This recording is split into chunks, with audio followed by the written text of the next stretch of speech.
ಸ್ನೇಹಿತರೆ ನಮಸ್ಕಾರ. ಸನಾತನ ಧರ್ಮ ವಾಚ ಯೂಟ್ಯೂಬ್ ಚಾನಲ್ಗೆ ಸುಸ್ವಾಗತ.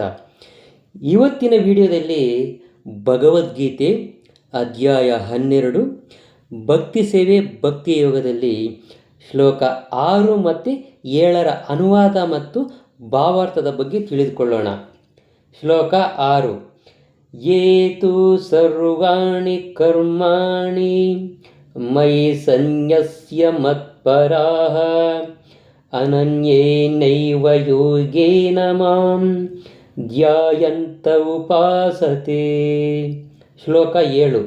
ತೇಷಾಮಹಂ ಸಮುದ್ಧತಾ ಮೃತ್ಯು ಸಂಸಾರ ಸಾಗರಾತ್ ಭವಾಮಿ ನ ಚಿರಾತ್ ಪಾರ್ಥ ಮಯ್ಯಾವೇಶಿತ ಚೇತಸಾಂ.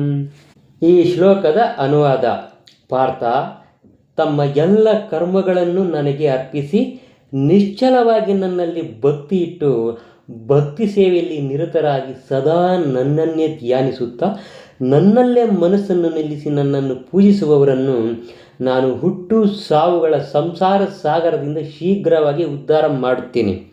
ಇದರ ಭಾವಾರ್ಥ: ಭಗವಂತನು ಭಕ್ತರನ್ನು ಐಹಿಕ ಅಸ್ತಿತ್ವದಿಂದ ಬಹು ಶೀಘ್ರವಾಗಿ ಉದ್ಧರಿಸುವುದರಿಂದ ಅವರು ಅದೃಷ್ಟವಂತರು ಎಂದು ಇಲ್ಲಿ ಸ್ಪಷ್ಟವಾಗಿ ಹೇಳಲಾಗಿದೆ.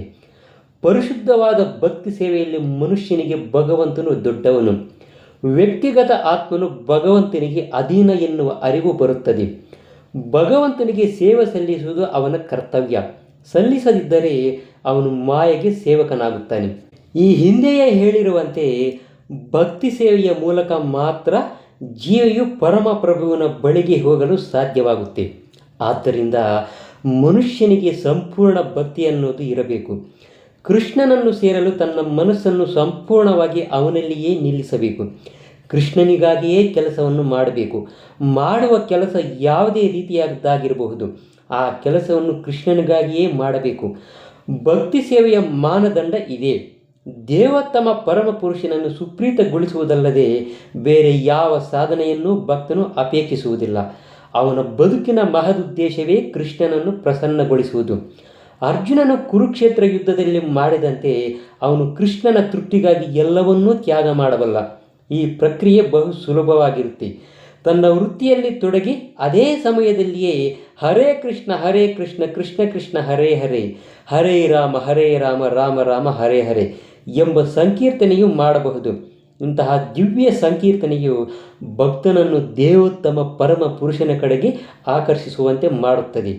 ಈ ರೀತಿಯಲ್ಲಿ ನಿರತನಾಗಿರುವ ಪರಿಶುದ್ಧ ಭಕ್ತನನ್ನು ವಿಳಂಬವಿಲ್ಲದೆ ತಾನು ಭವಸಾಗರದಿಂದ ಪಾರು ಮಾಡುವುದಾಗಿ ಪರಮಪ್ರಭು ಇಲ್ಲಿ ವಾಗ್ದಾನ ಮಾಡುತ್ತಾನೆ. ಯೋಗಾಭ್ಯಾಸದಲ್ಲಿ ಮುಂದುವರಿದವರು ಸಂಕಲ್ಪ ಮಾಡಿ ಆತ್ಮವನ್ನು ತಾವು ಇಚ್ಛಿಸುವ ಯಾವುದೇ ಲೋಕಕ್ಕೆ ವರ್ಗಾಯಿಸಬಲ್ಲರು. ಇತರರು ಬೇರೆ ಬೇರೆ ರೀತಿಗಳಲ್ಲಿ ಅವಕಾಶವನ್ನು ಪಡೆದುಕೊಳ್ಳುತ್ತಾರೆ. ಆದರೆ ಭಕ್ತನ ಮಟ್ಟಿಗೆ ಸ್ವತಃ ಪ್ರಭುವೇ ಅವನನ್ನು ಕರೆದುಕೊಳ್ಳುತ್ತಾನೆ ಎಂದು ಇಲ್ಲಿ ಸ್ಪಷ್ಟವಾಗಿ ಹೇಳಿದೆ.